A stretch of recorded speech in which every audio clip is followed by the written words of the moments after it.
Take our lead, let's help you make your mark.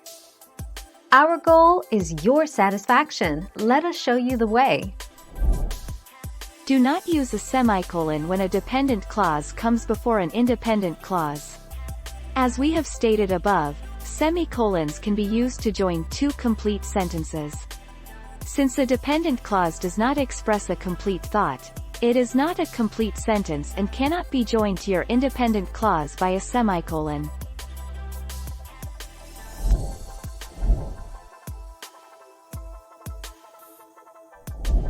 Let's help you make your mark. Rule to remember: use a semicolon between related sentences when the second sentence starts with either a conjunctive adverb or a transitional expression. Correct. Although Nate is a kind employee, that new guy is not.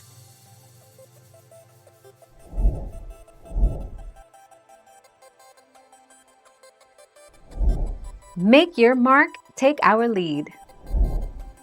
Semicolon usage. The three functions of semicolons in written English.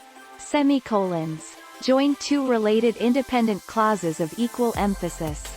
Join two independent clauses in which the second clause begins with an adverb or short parenthetical. Separate items that contain commas in a series.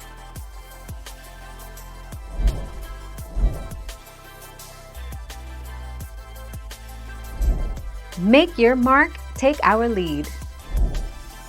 A semicolon may be used between independent clauses joined by a connector, such as and, but, or, nor, etc., when one or more commas appear in the first clause.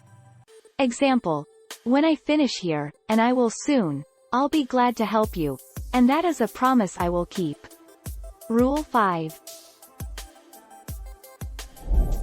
Thank you for watching. Please subscribe and hit the bell notification.